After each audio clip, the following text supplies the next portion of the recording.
I'm Aaron Ellis, and welcome to Epic Insights with Ovationz, a Nobody Studios portfolio company. This is the show where we bring you exclusive conversations with world-class experts, advisors, and top talent making waves and shaping the future of business. Whether you're a business leader, entrepreneur, or just passionate about personal and professional growth, you're in for some game-changing insights. Let's dive in.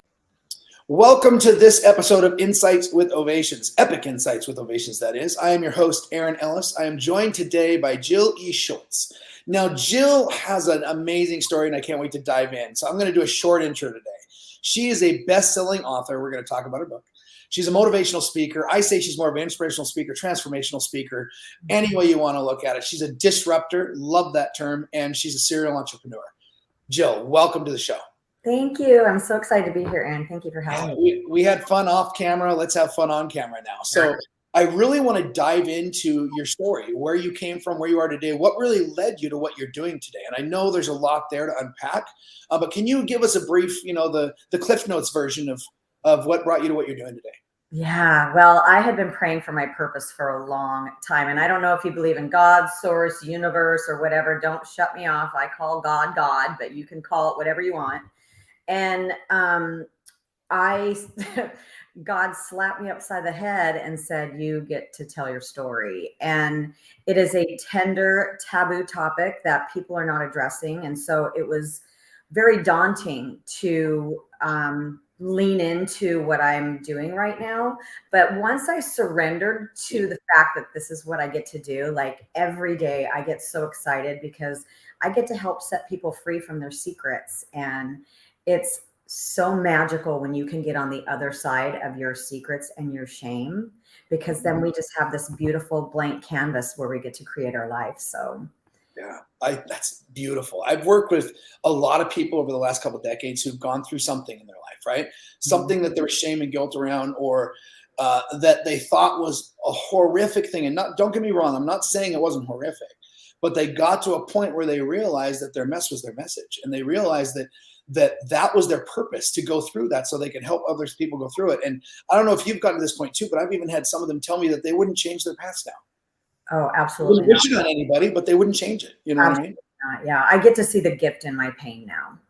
I love. You just gave me chills. I always tell people you got to unwrap the gifts. If there's still guilt and shame and frustration, and you just haven't unwrapped the gifts yet. So let's dive into this a little bit more, because there's so much to talk about here, and I really want to understand, your methodologies in a nutshell, if we can today, and stuff, what you went through, how tips we can give to some people. But just to preface that, we discussed off camera, I was sexually abused and harassed by my business manager in the music industry. The other thing I didn't share yet, but I'm just on the outside of, I am just out of an 11-year domestic violence relationship where I was abused in every single way, including sexually, in that relationship.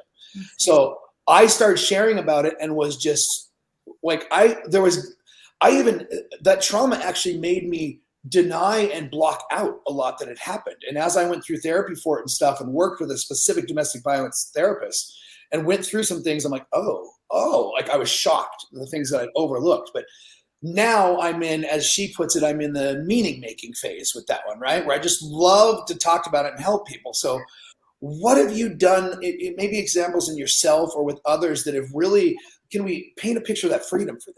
And of course it's, on the other side of your fear is your freedom, Yeah. Share about that. Yeah. So, well, I've done a lot of work around my story. And it started with therapy when I was 33 years old. I wasn't connecting with men. I would walk in a room and a man would look at me and I would immediately look down because I thought, if a man knew what I had done, how could he love me? And now, after everything I've been through and all the work that I've done, I'm like, how can he not love me? So just being able to reframe our trauma is so important. And, I lived in my shame for 41 years. And I don't know if you want to kind of get into what my story was so we can, let's paint a little picture so people know, like when you say shame, because I think it's good for people to hear what other people have gone through. Yeah. And, your story may or may not be my story. My story is way more common than you can imagine, and nobody's talking about it. But, the work that we get to do is around our secrets. And I love the question, what is one thing you never want anyone to know about you? And that is the one thing that is holding you back in your life from success, from love, from money, from healthy relationships. And one of my favorite sayings in the world is Neil Donald Walsh. And I don't say it exactly like he does, but it's life happens outside your comfort zone. Mhm. And when you have that one thing that you don't want anybody to know about, that's exactly the thing that you need to be looking at and talking about, because shame can't live in the light. And I promise you, whatever your story is and whatever you've made up around how people are going to perceive you if you actually share your story is a lie, because I guarantee you are not the only person who has your secret. And my secret was, I too was molested when I was little. I was like 3 or 4 years old, and I don't remember who did it, and none of that matters. I forgave that person a long time ago, because that's also part of the healing process. Mhm. And it's not forgiving them to let them off the hook. It's forgiving them for yourself so you can get past all of that and move forward. But where my story gets tender and taboo is because of what somebody taught me to do, I was the little girl who was innocently and curiously experimenting with other children. And I lived with debilitating, toxic shame for 41 years that led to an eating disorder. It led to imposter syndrome. We talked a little bit about my relationships with men. So, my purpose and my joy now is to be able to vulnerably share my story so that other people know that they're not alone, because I thought I was the only little girl who ever did anything like that. And Yeah. it's not true. So that's Jill in a nutshell. Wow, that's amazing.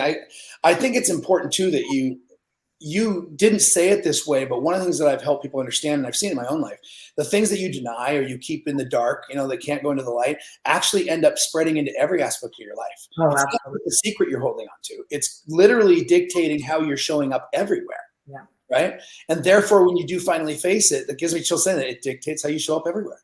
Yeah. You know what I mean? It changes that. Like, I loved how you said, like, how could that, when you'd see a man, you'd look down, like, how could he love me if he knew? And now you're like, how could he not? Yeah. Like, Yeah. I'm literally constant chills talking to you. Like, constant. This is so cool. Thank So you. I want to dive into another aspect of this, which I'm curious on your perspective on this. So I can't remember the year. She's passed away now, but one of my mentors years ago introduced me to Louise Hay. Do you know who Louise Hay is? Mm-hmm. So I worked with her for about 6 or 7 years, working with people who had cancer. And one of her methodologies was that the main cause of cancer is deep-rooted shame. Mm-hmm. And so we would work with people in their shame and guilt. And honestly, I don't necessarily, now that I know how it all works, it's not as miraculous as it really was. It's science. I mean, literally.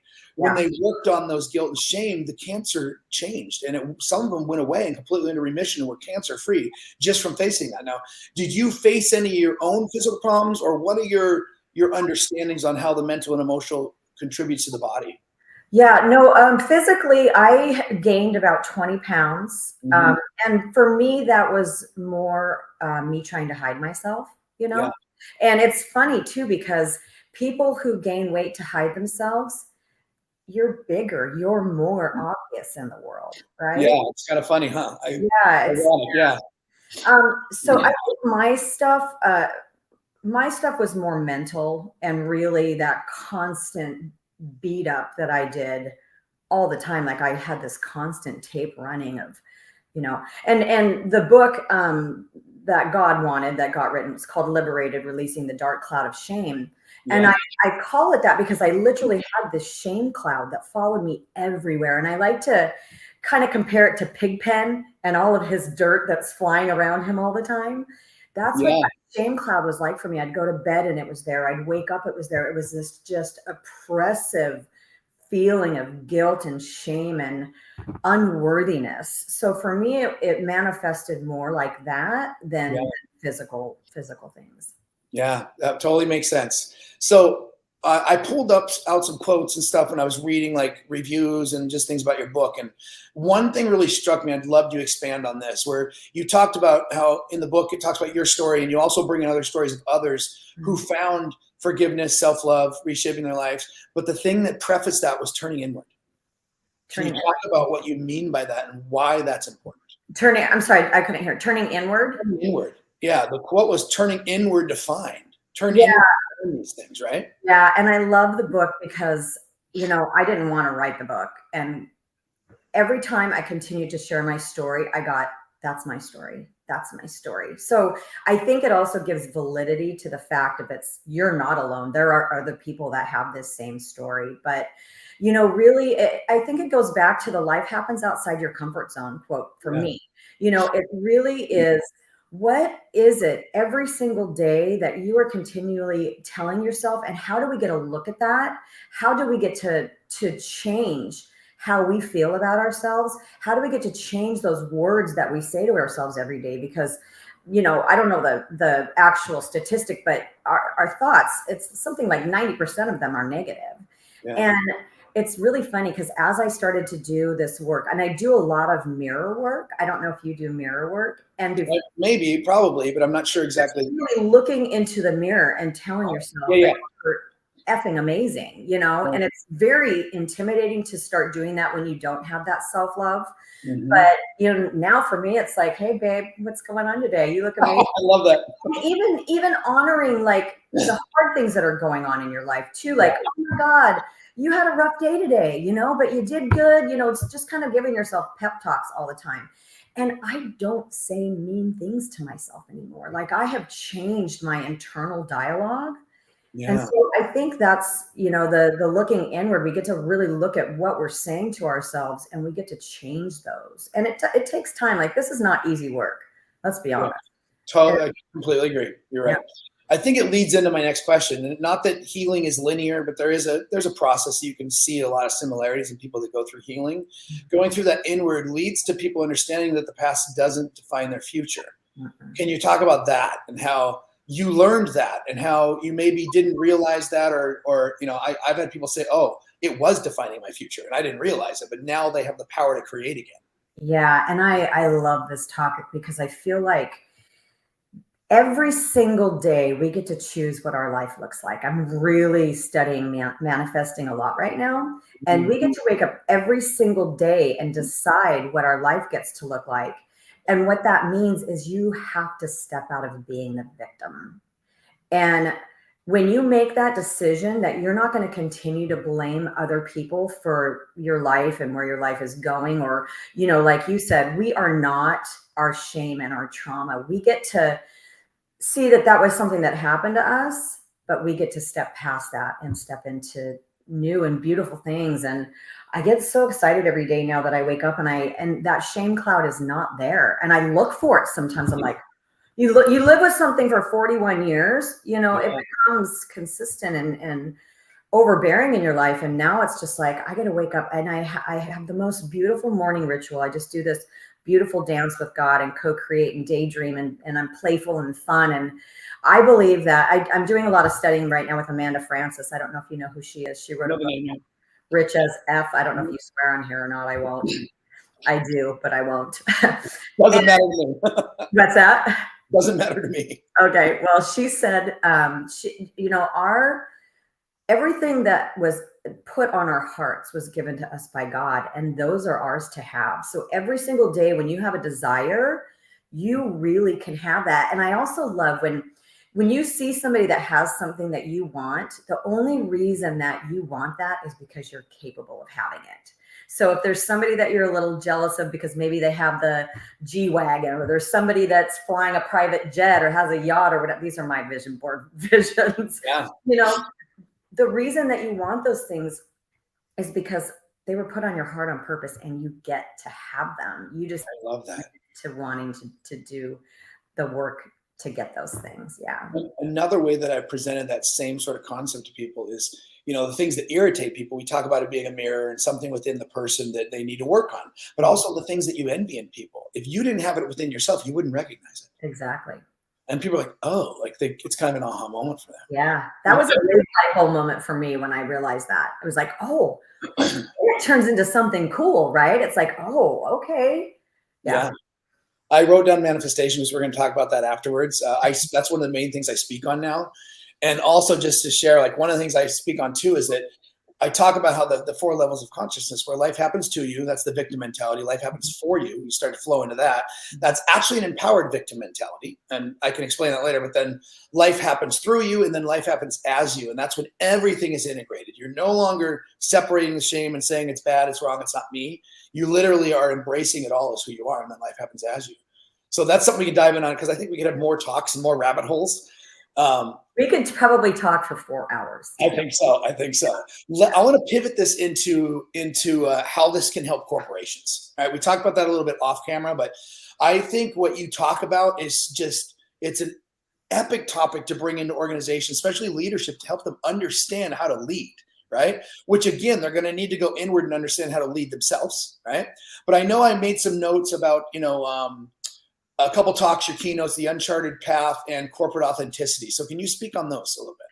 Well, I think when it comes to corporate and leading people, it really comes down to a level of empathy, because you never know what's going on in somebody else's life, Yeah. And so when you can shift into a place of, okay, obviously this person isn't acting out because they're being a turd. There's something going on there, Mm-hmm. So to be able to break that down and lean into that space, and it really is about getting to know your people and having that relationship. You and I talked a lot about relationships earlier today. It really is about building that relationship and that trust with your people, because when you can do that, they will do anything for you. They will bend over backwards to produce like crazy for you. So there's a lot of ways we can go on this about vision and everything. I think we will on a different time just because of time. But yeah, I can really see you being a total expert contributor to our Epic series and helping leaders understand a different way to look at things. And really, I love how you titled it, where you talk about embracing discomfort, confronting hardship, and achieving greatness as a leader. Achieving greatness comes after embracing the discomfort and confronting the hardship, right?